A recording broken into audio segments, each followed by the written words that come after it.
Em janeiro, a Rússia anunciou que ia proibir a mineração e o uso de Bitcoin e criptos, mas agora acaba de dar um 180 na direção oposta. Semana passada, o governo e o Banco Central russo chegaram num acordo para reconhecer que criptomoedas devem ser classificadas como análogos a moedas e não como ativos digitais, como aqui no Brasil. Essa legislação deve ser elaborada até dia 18 de fevereiro, sexta-feira dessa semana. Será que logo mais a gente vai ter mais um país reconhecendo o Bitcoin como moeda? Provavelmente sim, mas não da forma como a gente gostaria. Diferentemente de El Salvador, a regulamentação russa vem com a criminalização de transações fora dos parâmetros legais. Inclusive, parece que vai ter multa para quem aceitar cripto de forma ilegal. E o que isso quer dizer, né? Receber cripto de forma ilegal. Será que a Rússia vai ter uma carteira estatal ou vai acoplar criptos ao próprio sistema bancário e só dessa forma vai ser permitido pagamentos e transações? Esse anúncio é curioso porque a gente está vivendo um cenário de Guerra Fria 3.0, envolvendo Rússia, Ucrânia e Estados Unidos.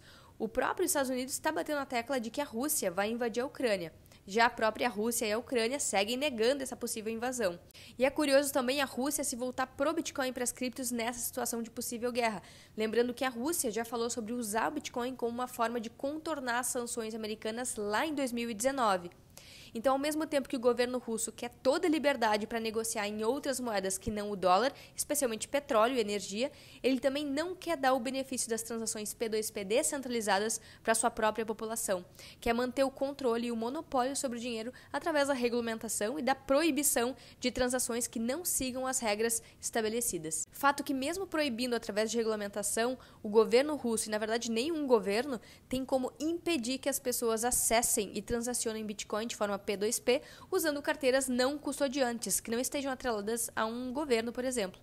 É a tentativa do governo russo ter todos os benefícios geopolíticos de usar Bitcoin, mas quando esses benefícios são para a população, eles se tornam uma ameaça ao monopólio do próprio governo. E é aí que o Putin fica Putin, né? E o que a gente tem observado também é que essa história da Rússia com a Ucrânia também é o bode expiatório perfeito para o governo americano seguir o seu quantitative easing, imprimindo dinheiro adoidado, sem recair a culpa sobre o Fed, sobre o seu próprio Banco Central e as suas políticas monetárias. Isso porque o Fed está encurralado, eles não conseguem aumentar as taxas de juros sem afetar, sem quebrar várias empresas alavancadas exageradamente. A outra saída é continuar imprimindo dinheiro, que eles já estavam fazendo, injetando liquidez para tentar manter o mercado aquecido.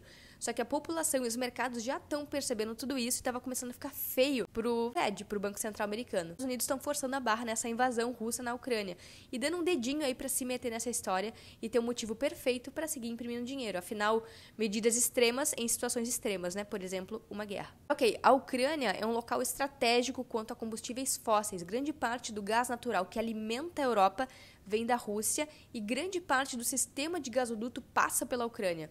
Então, se a gente parar para pensar, o Putin, de certa forma, está sim atacando o sistema petrodólar, cogitando negociar commodities, petróleo, por exemplo, que não em dólar, e ao mesmo tempo ele está sim atacando o sistema eurodólar, ao afetar o sistema energético de suprimentos de gás natural, afetando também toda a cadeia de suprimentos da Europa e, consequentemente, acentuando a crise econômica, a inflação, que já está comendo solta, tanto na Europa quanto nos Estados Unidos. E aí, como uma possível solução para o Putin se safar de tudo isso, é trazer Bitcoin e criptos como uma nova possibilidade de moeda para negociações globais, colocando totalmente de lado o petrodólar e o eurodólar.